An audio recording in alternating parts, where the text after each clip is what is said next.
Getting toward the halfway point of the NFL season. Week 7 is underway on EA Sports. This is fielded at the goal line.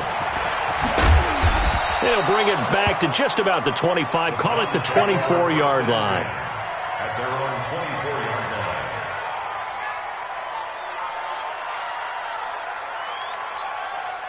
Here we go. Set. 10-2 start. 56. First carry for Nick Chubb. You ain't going nowhere. And they get him down, but not before he takes it across the 40-yard line. Big yardage there for the Browns, 18. With that run, double-check my math, yes, he has hit 8,000 career rushing yards. And that's fantastic. That means he's now approaching the top 50 all-time rushers in NFL history. That means he just sped past Terrell Davis, who's in the Hall of Fame. And now he's just got to go ahead and be strong and run hard because he's chasing down Larry Zonka. After the pickup of 5, here's 2nd and 5. 2nd and 5. He's going to sling this deep downfield. And this is going to wind up incomplete. The coverage there too strong on the deep ball, and now they face a 3rd down. One thing I know from experience is that when the deep ball is thrown and you're the defender, you've got to fight that little bit of panic that emerges. You've got to play the ball really well. It's a 50-50 jump ball play. And guess what? They took a shot. How are you going to win it? And in this case, they managed to get it done.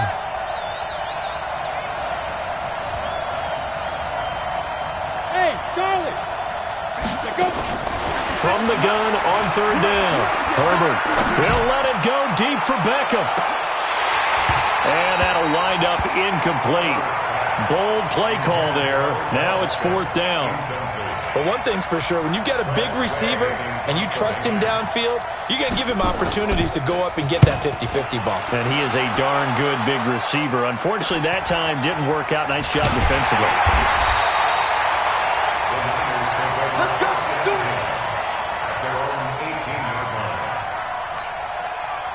Here we go. Garoppolo going to bring the Niners up here 1st and 10 at their own 18.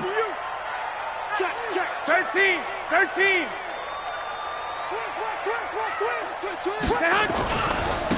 Here's Taylor, and he goes nowhere. He'll lose yardage back at the 17. That's going to go as a loss of 1 on 1st down. Doubling this guy has to be a priority before moving up to the next level because the big fella, he just ate that one alive, just stuffed it. In fact, before the game, he was talking to us, and he's like, hey, these pants make me look fat. And we said, nah, man, you're just a whole lot of guy. He is at well over 300 pounds. He's a big man. 7 yards on the carry. Make it 3rd and 4 coming up. On a 2nd and long, it's really nice to see an offense that has enough confidence to run the football in that situation. I think that goes back to their practice and game planning. They've seen things that they've seen on tape and in previous games that led them to believe that even in a long-distance situation, they can still run the football and gain enough yardage to put themselves in a good spot on 3rd down. Now, meanwhile, a pass that should have been intercepted, but it winds up falling incomplete. And just a single punt for him in the loss last week as he sends this one away. And he'll be out of bounds, but able to get it up past the 45. An excellent return that time, 26 yards. And the Browns will take over 1st and 10. The Browns drive about to get started and hoping to do better than they did their last possession when they punted the football. Appeal to the vanity of your offensive line. Tell them that they control your fate. Leverage guys. Win the line of scrimmage. If you do that, you start to win 1st down. You win 2nd down. And guess what? You start accumulating 1st downs. And that's what they need in order to not punt the ball again.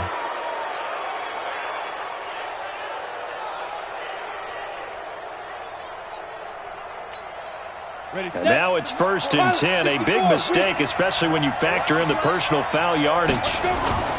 Off play action. Herbert.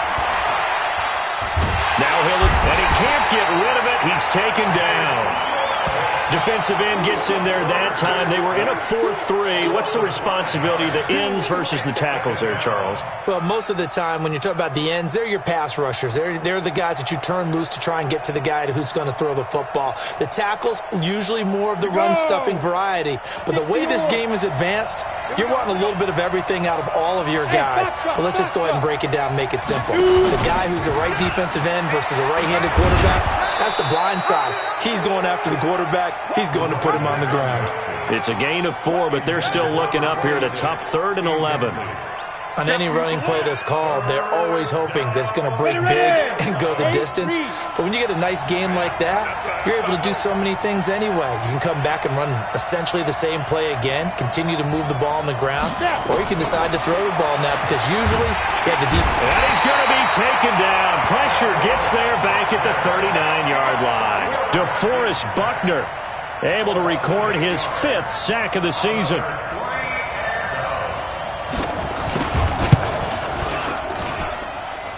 And the 10-year vet knocks it through the goalpost, and the Browns are out to a 3-0 lead.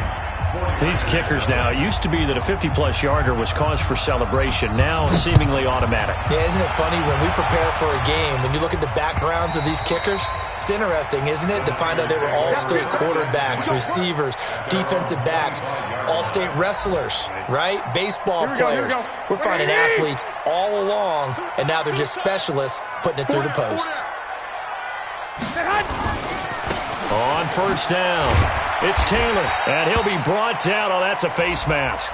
Certainly looked like it. Indeed, here come the flags. Officials so cognizant of that call nowadays, but that would look pretty easy. Yeah, you're right. They took out of their hands having to wonder whether it's a 5-yard or a 15-yard inadvertent or not. Now, it's a lot easier. You see it, you call it. And now a throw on first down there, but it's incomplete. So it can't hang on, and as I watch that unfold, I remembered an expression that I've heard, maybe from you, I don't know, but you're going to get hit anyways, might as well hold on to the ball. Well, you know a coach said that, right? Yeah. Not an actual player. No chance at all. Way easier said than done. Looking deep downfield. And he bats it away, and it falls down incomplete. They decided to air it out a little bit on that play, take a shot downfield, but the coverage was really nice, able to get a hand in and tip it away.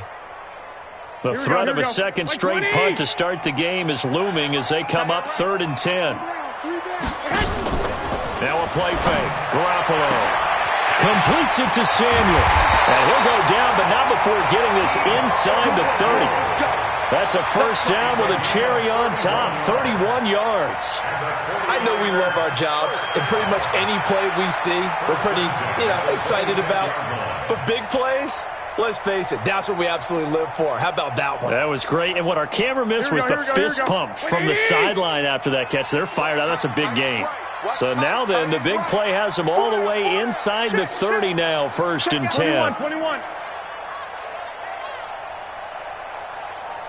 11.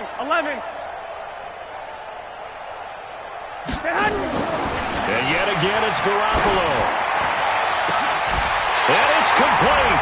In the end zone, touchdown 49ers. In for the score. And the 49ers have now taken the lead. Point after, right down the middle.